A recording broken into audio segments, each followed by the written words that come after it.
All right, you know what it is. We up here. This is prison talk. You know, I got Aisha with me, and I got a lovely guest, Tracey Reynolds, my man, Dollar Bills Peoples. You know what I mean? So we're gonna do it, you know, real big.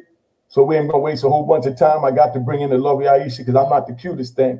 So I definitely want to put something that I know is definitely cuter than me up here. You know what I mean? All right. So now we got a little flavor in the house. All right. What's up, hey?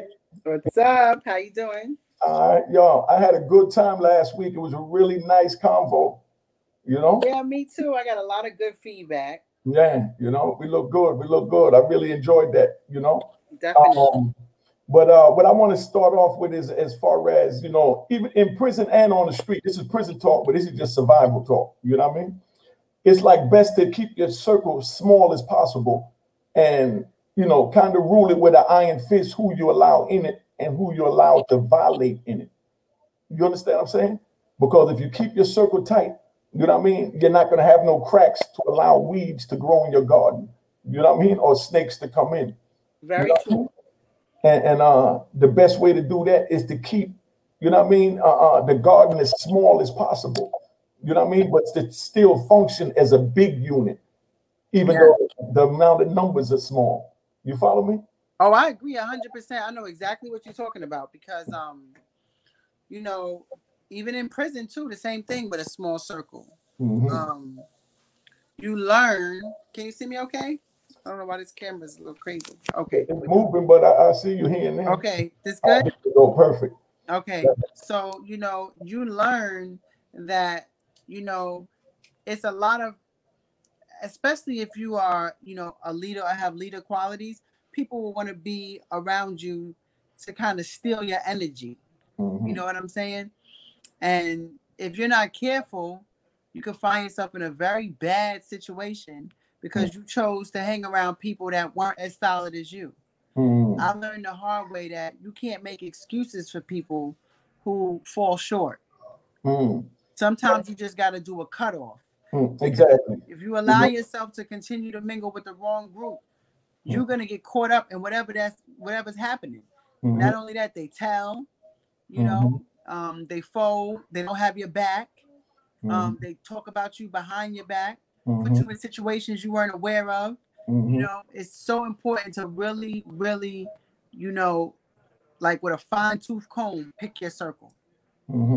No, everything you said is right and exact because you know the main thing we got to keep in that factor is that we can't put our morals and principles in the next person. You Right. understand what I'm saying? Because that's where they fall short at. Things that we take serious and die hard to the heart. You know what I mean? They might not. That's You know what right. I mean? That's Especially right. if they're not cut from our cloth. You understand what I'm saying? So they Oh, I can't. understand. So they can't withstand the heat, the pressure. You know what I mean? That comes with this.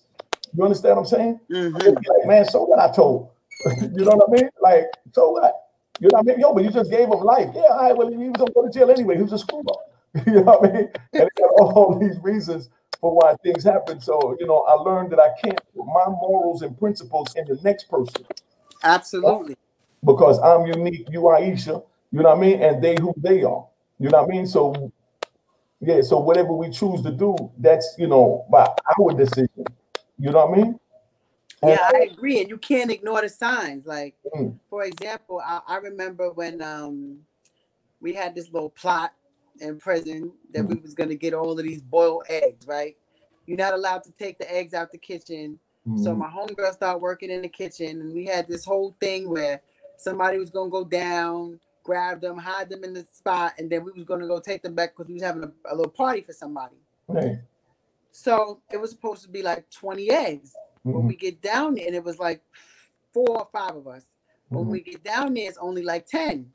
mm, The chick that I went with was basically like, we just gonna tell them we ain't find none because 10 ain't enough to split up amongst all of us. mm, And I was like, yo, we in prison and we got horrible food. And they was looking forward to these eggs. mm, And you are so ready to just take them for yourself and say F everybody else. It was small, mm, but it was a character flaw because you wasn't willing to share with your sisters mm, just because it was a little bit less than what you was initially anticipating. So mm, in my mind, that goes to the streets. That's money. that's anything else, I know I can't trust you because you're only going to think about yourself. If I wasn't with you, you would have took them all and acted like, oh, I didn't get nothing. And even though it's insignificant to some people because, oh, what's some eggs?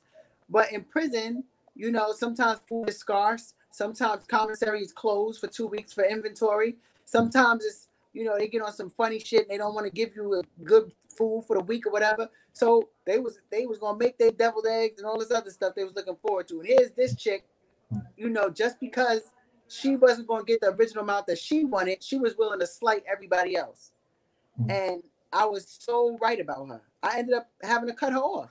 Because so little things like that is like, if she did something grimy later on, people would be like, wow, damn, she just flipped the script. Nah, she ain't flipped the script. She ain't want to share them eggs. You know what I mean? Yeah. You know what I mean? And stuff like that, to me, like good people, they do, there's certain things they just don't do. There's certain things that good people just don't do. And when you overlook certain stuff, even the small stuff, it burns you later. But that's why, like I said last week, you know, you got to nip certain things in the bud when they first happen, because it's like a dog. If you let him piss in the house one time, he's gonna continue to piss in the house. That's right. Unless you rub his nose in it. So when a person violates and you know it's a violation, you need to, you know, address that like ASAP, because that becomes like weed in your garden. Because now they'll take it upon themselves that they could always say or do what you allowed them to do that you took as nothing. You understand? And you know, like there's a good one. There was a dude, this is a crazy story. You know, I wanted to bring this up with my man, you know what I mean? But he chickened out, you know what I mean? But I want to bring this up with my man. It's like it was a dude that a dude had some wine in the joint. You know what I mean? Him and his celly, one celly making the wine. The other celly leave, he gonna hang out in the yard, go smoke a joint with the homie. When he come back, his celly tell him that somebody stole the wine. I mean, the police came in and took the wine. You know what I mean? So he asked everybody, nobody seen the police take the wine. Come to find out, his celly took the wine, took it across the hall and gave it to somebody else so that they can make the money, get drunk and have fun and rob the celly and say, screw the celly. So now the celly tells, you know, the leader of the car that the dude is in, that his celly's in, that stole the wine from him, what happened. And the dude said, chill, I'm gonna make sure you get your money and I'm gonna straighten this out. But I'm gonna check my own homeboy. You understand what I'm saying? You can't put your hands on him, but we gonna make sure everything is right. Dude agreed to that. Now, dude goes on the other side, and his homies, they not really from the hood, so they don't really know how the mechanics go. So he telling them that dude said he gonna take care of it, and they tell him, no, I'm trying to hear that. So then dude goes back and he go grab a knife and he go try and stab the dude out in front of, you know, everybody after he said he gonna let dude take care of it. They all get locked up, they go to the hole, they come back out now. 2 weeks later, they let the dude out that went to stab the dude, because in the penitentiary, they let out the aggressor, not the victim. So they let the aggressor out that came with a knife. But come to find out, he was on the weak side. You know what I mean? So now when they let him out, he goes back in the unit. And when he goes back in the cell, they confront him in the cell. Now you got 15 dudes lined up on the rail and they all ready to gun him. They know who it is as they hearing this, but they all ready to gun him. But the one dude that told him from the door, chill, I'm gonna handle my homie. He said, no, y'all don't do nothing to him. I'm gonna check him because he violated me, because he gave me his word. He was gonna let me talk to the homie. You know what I mean? So he went in and he snuffed him. So when they got the rumbling, dude ran out the door. Wrong move, should have stayed in there and fist fight. But now he run out the door, you got 15 dudes lined up and everybody stabbing him and gutting him. He jump over the rail, get to the other side, and he make it outside the door. As soon as he go out the door, he runs into the biggest one. He got the ski mask on and he hit him up in the hallway. So when he hit him, his whole insides came out with the knife, because it was one of those butterfly knives that looked like a Christmas tree. So now his gizzards, everything hanging out, and he running across the compound. He makes it in the hallway, and the police sees him coming with his guts in his hand, and he hurries up and he slams the door shut. You know what I mean? So now when he slammed the door shut, they like, oh shit. So now everybody backing up. Nobody want to get locked up for investigation. But anyway, long story short, they take him up out of there. You know what I mean? But the whole the story is, he told them that he was going to let dude handle it, and he didn't honor his word. And right. You understand what I'm saying? Oh, I understand. Wow. You know, that's where, you know, people take things for lightly. So now, dude that took the wine, I asked him, I said, why did you take the wine? You know what I mean? That was stupid. You know what I mean? It was $40 worth of wine, $50. Come on, dog. Right. And he's like, man, that dude a punk. I said, why? What gave you the inkling he was a punk? Oh, he had them glasses, them Versace's I wanted, and he traded me the Versace's for a pair of institutional commissary glasses. So I said, dude, these is not Versace's. I held them up and the joints fell down like they were doing a break dance. You know what I mean? Some little cheap joints they buy on 125th Street or 116th Street. You know what I mean? But they look like Versace's. So in his mind, they're Versace's. So the dude gave him these cheap glasses that in his mind is they $500 sizes. You know what I mean? But this dude know they 50-cent glasses. So that's what right. the is giving me. You know what I mean? He gave it to me. I ain't nothing. He gives it to him. So now the dude said, oh shit, I scared him out of his glasses. So he a punk because he gave me his glasses when they cost $500, but they only cost 50 cents. Right. You understand? But that's what I mean by you can't put your morals and principles in others, because the two is cherishing this object individually. You understand what I'm saying? And they both going this way. You know what I mean? But when it met, good point. You know what I mean? It exploded. You know what I mean? So that's why, as far as if somebody do something or don't do something they were supposed to do, I'm gonna get in my body. You understand what I'm saying? But I'm not gonna say nothing because I know that they're not cut like me. You understand? So whatever the expectations got to match the character that you're dealing with. They have to give up that reaction. You understand what I'm saying? Instead of just looking good. You know what I'm saying? But so that's where we at. But that's one of the main things that everybody has to know. Keep your circle small. You know what I mean? That's the first jewel for the night. You know what I mean? And honor your word. You know what I mean? You say you're gonna let the homie handle it, let the homie handle it. You know what I mean? And that's why, like when Larry Moe was up here, that's why he let it be known. I carry myself as a gentleman. I didn't bother nobody. I stayed in my lane. And, you know what I mean? And that's how you live life. Right. And you're gonna be successful and respected. You understand what I'm saying? So, absolutely. Yeah, just stay where I need to be, you know what I mean? But let me bring the beautiful Tracey Reynolds in so we can hear her story. You know what I mean? So I'm not even gonna say it. All right, there she go. How you doing, sis?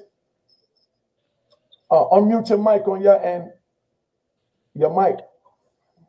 It's muted. Sorry about that. I apologize. Gave me that look like can't hear her. I got two beautiful women. You see the beautiful Aisha over here? I see pretty girl. She real pretty. What Hi, how are you? You too, sister. I can't complain. I really can't.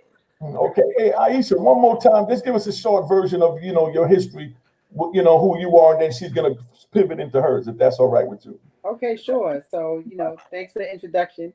As you said, my name is Aisha Hall, and I'm an author, I'm an entrepreneur, I'm a public speaker.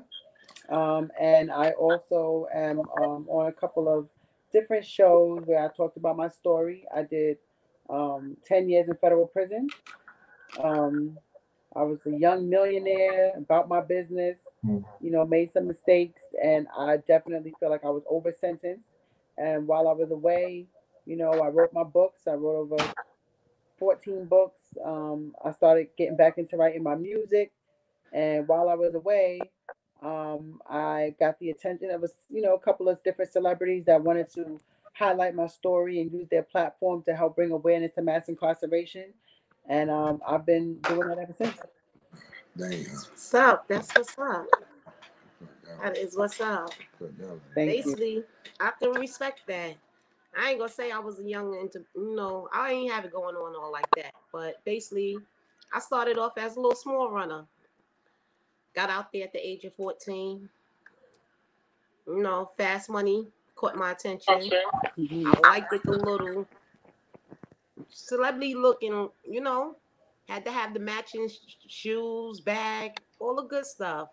But fast money brought it on my way. What did you do to get the fast money? I started off as a carrier. I was that chick. Call me, I'll get it. I'll get it wherever you want it to go. I'll take it. All right. I had no problem with it. Where you from, Brooklyn? I see the neck and shoulders and all that popping. You already know I'm from Brooklyn. All right. Okay. That's that Brooklyn mentality. Brooklyn is different, I'm telling you. I'm definitely one of those. So, it taught me though. I learned a lot from it. And I ain't gonna never take from where I was, because that's what it was. That's where I was, but here I am now. And I was 18, started in the game at the age of 14. When I got handed my 10 years in 1 month, I always say I could count. And when he threw that 121 months at me, I was like, this man just gave me 10 years in 1 month and gave me the right to say I can't hold my child as he sentenced me. I was a young mother. I had my son at the age of 17, and I was locked up before he was 6 months. Wow. I did 8.5 years on my 10-year federal bid. Came home. It was a hard struggle. Just trying to get back to where you was, but you got to do it the right way. Was a hard way to go, but I did it. My little one, he ain't understand too much because they played it off with mommy went to school. But after 8 years, you want to know when she coming home. Where's my mommy? That's right. You know what I mean? But our relationship took the biggest blunt of the force of that 10 years, that 8.5 years. Because, I don't know, I got a 90s baby. And you know, if you wasn't a crackhead, you was a dealer back then, straight up. It took me a long time to get this young man to understand what I did and why I did it, and to let him know he was the root of all the things that I did, because everything I did it for me and him. He have a lot of animosity against me, but I see as we are growing up together, because we are growing together, we only 17 years apart. And I try my best to show him that, yo, everything I did, it was for you. But it took him into his, like, I'm gonna say about 27 before he actually realized why I wasn't there. And it wasn't because I didn't want to be there. It was because I couldn't be there. But now I'm a grandmother, and I have to bless him for that, because I got a beautiful granddaughter. And I'm trying to show her that, you know, life can be what you make it, but you just got to put forth the effort and do what you got to do. You know what I mean? So I look at my prison bit, and I'll say it's a learning experience. I learned from it. I haven't wore handcuffs since I put them on the first time in 90? December the 7th. I haven't ever wore a pair of cuffs again, besides the times that I had to wear them inside the prison. And the Lord knows my first 2 years was dealt straight up locked down. Because I had that Brooklyn mentality. You couldn't tell me nothing. All I was here for was one thing. Judge said I had to do 121 months. I ain't feel like I had to work. I ain't feel I had to do none of that. Until that third year of being locked up. And it taught me the hard way. Because I lost, as you know, as federal, they can't take what you earn, but they can take what you got coming.